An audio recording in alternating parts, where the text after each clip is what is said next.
Ahoj, já jsem Sugi a vítám vás u mého tutoriálu, jak nainstalovat černý Minecraft. Takže vytvoříme si složku. Já už jsem se tady vytvořil a už mám v ní tato věci. Musíme si stáhnout Multi-MC a černý Minecraft. Tady máme Multi-MC, vám dám do popisku videa a tady dáte stáhnout Multi-MC. Vy to budete mít možná v angličtině, takže dáte do One Multi-MC. Tady vám dám taky do popisku videa černý Minecraft stáhnout, to se bude stávat 14 minut, opíšete prostě kód, teď se vám to stáhne. Mně se to stáhlo zde, ale vám, jestli máte já mám nějaké špatné stahování, tak mě se stahuje jakoby do poznámkového bloku, tak musíte a stejně musíte extrahovat, právě kliknete a dáte extrahovat. No, teď se vám to tady extrahuje. Mluvám se, ale trochu trvá u mě.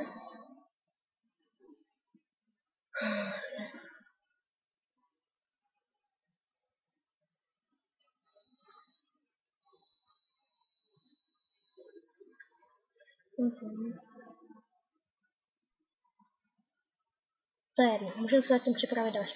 Otevřete si Multi-MC, ano. Dáte tady toto, jakoby s hvězdičkou, a to je. Dobře, toto tady budete mít, takže, no tady, aha, jo. Toto tu budete mít, ano. Tak, jo, dobré. To nic, to neřešte to. Takže to si vyřešíme později. To ptáme teda, musíme pokračovat v tom. Dále. Otevřete si ten černý Minecraft, to extra hledí. Dáte návod na instalaci, to je v textovém dokumentu, to prostě ani já jsem to nepochopil, takže nevím. Takže nepotřebujeme. Server. To je normálně spustitelný server, akorát, že na to bych udělal tutoriál jindy, takže takhle. Klient. Tady toto máte tady, že ano. Teďka musím ještě tomu se na mě vypínat. Tak. Teďka tady si teda musím to vytvořit ještě jednou. No, tady si můžete vyobrazit, třeba OK, takhle. Tady si dáte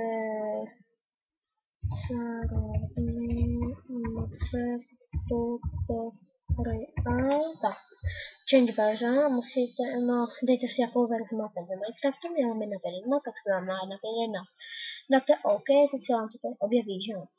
Teďka na to kliknete pravým, dáte View Folder a teďka máte tady toto. Tak toto všechno skopírujete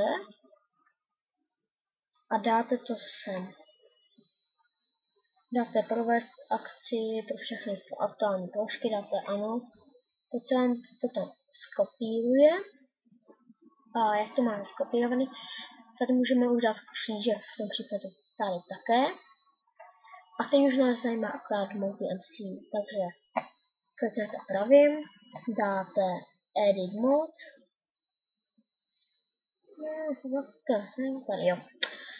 A tady dáte Await, a někde jste to totiž nenačte, dáte Close, a rozkliknete a tady si napíšete své jméno, já nemám zatím ten koupený Minecraft, ale budu mít gift od kamaráda, takže to půjde. Potom to budu natáčet a i černý Minecraft, dáte Play Offline. Ukáže se vám tady toto. A pak tu budete mít ten obrázek, co jste si vybrali.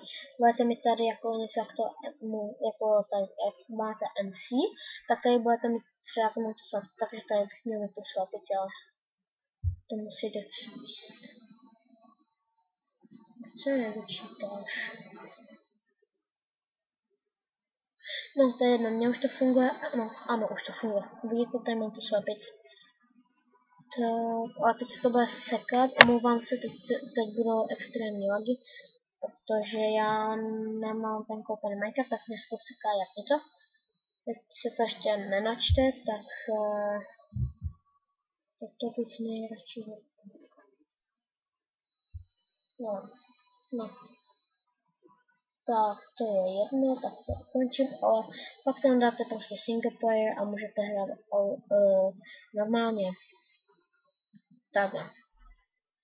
Tady dám taky křížek, tak. To by bylo k tomu tutoriálu všechno. Pokud se vám video líbilo, dejte like, odběr, dejte like, po případě odběr, je to můj první tutoriál, takže budete prosím vás ohledy. A já jdu, čau.